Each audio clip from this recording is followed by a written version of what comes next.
Let's say that you've thought through all the possible objections to a certain argument and all the possible replies to those objections, and you want to state your final conclusion about the argument. At the end of the day, bottom line, should we accept this argument or not? Does it really support its conclusion? If the argument is flawed, what's wrong with it? There are basically four final assessments that you might give to a deductive argument. You might conclude that it is sound, valid but not sound, valid and probably sound, or probably not sound, or fourth, invalid, and therefore not sound either. Let's talk about each of these in turn. First, consider the verdict sound. In order for an argument to be sound, it must be valid and all the premises must be true. If you conclude that an argument meets both of these criteria, then you should conclude that it is sound. For example, all humans are mammals. George Clooney is a human, therefore George Clooney is a mammal. This argument is logically valid.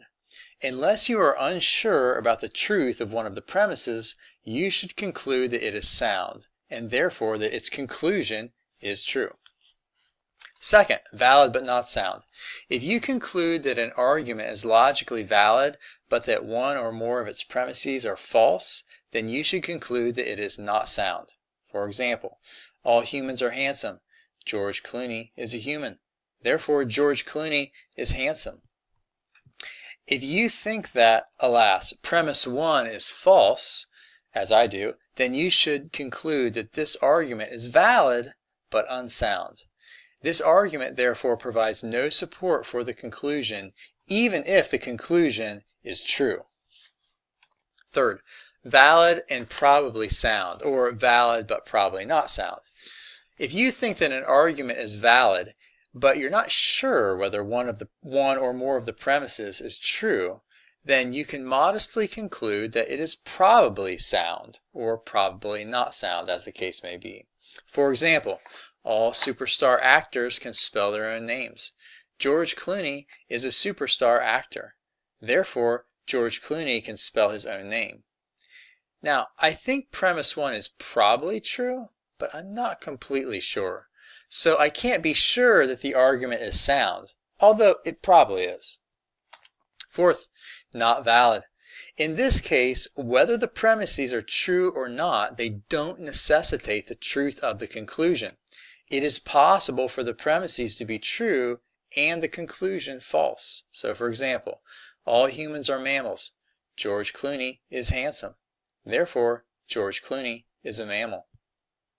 For all that the premises tell us, it's possible that George Clooney is a handsome lizard, in which case the conclusion would be false. Now, let's talk about assessing inductive arguments. Your four options here exactly parallel the four options that you have with deductive arguments, but the terminology is a little different. With inductive arguments, the logical relationship between the premises and the conclusion is described in terms of strength rather than validity. Unlike validity, which is all or nothing, strength comes in degrees. An inductive inference based on 1,000,000 observations is a lot stronger than an inductive inference based on just 2 observations. That's what I just said. If an inductive argument is strong and its premises are all true, then it is cogent. This parallels soundness in deductive arguments. Let's just work through one example. Let's say a scientist makes the following argument. Every swan that has ever been observed has been white. Therefore, all swans are white. Now, how should we assess this?